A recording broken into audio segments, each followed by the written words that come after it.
Without objection to order. Chair recognizes Mr. Khanna from California. Thank you, Mr. Chairman. Governor Pritzker, I've admired your moral clarity during these times. You had a speech about a month and a half ago where you said you would not bend the knee to any president of any party. I highly recommend the American people listen to that speech in its entirety.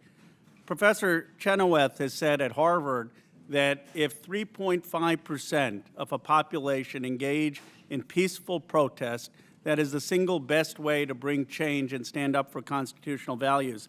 As you know, there's the No Kings protests that are happening this weekend. I'd like you to weigh in and share your thoughts about what that could mean for the country. Thank you, Congressman. And let me say that peaceful protest has been the avenue for so much positive social change in this country. I think about the civil rights movement as the best example of that. And it continues to be civil rights for LGBTQ people, civil rights for immigrants, et cetera. I encourage people to peacefully protest, and I have said that many times. I think, getting out your microphones and your megaphones, speaking up, speaking out, and very importantly, for people who can vote, go to the ballot box and vote. Too many people don't do that, and too many people don't stand up and speak out because they're a little bit afraid. And in this environment, I have to say, President Trump has created a situation where people are afraid. They're afraid, and they're afraid they're going to get targeted, because that is what's happening under this administration. People are getting individually targeted when they stand up and speak out. Thank you. Governor Walz, I thought you conducted yourself with such dignity as our vice presidential candidate. You and Gwen and many of your former colleagues are really proud of how you ran.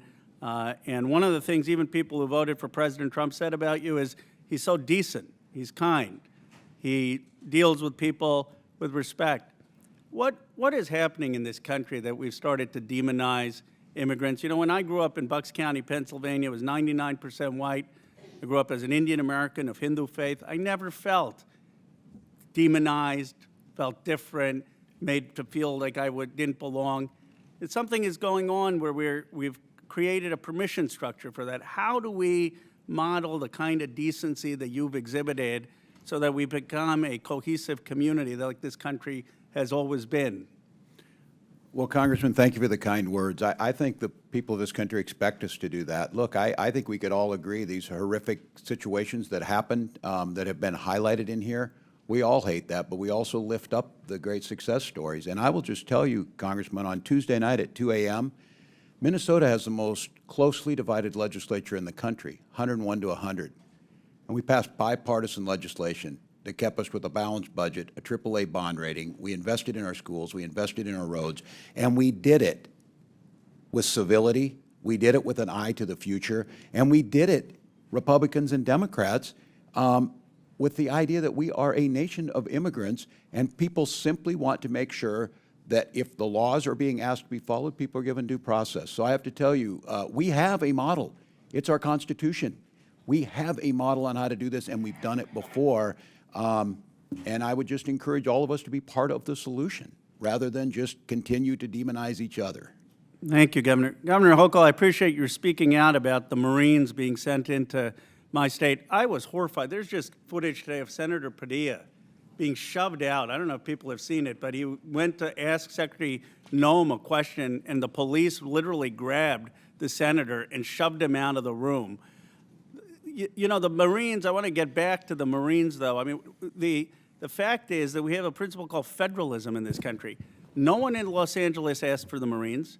No one in California asked for the Marines. I mean, do people's voices not matter of what we want locally and in a state way? Tell me how you would feel if Marines were sent into your state or your senators were taken by the fists and pushed out of rooms. What is going on in this country?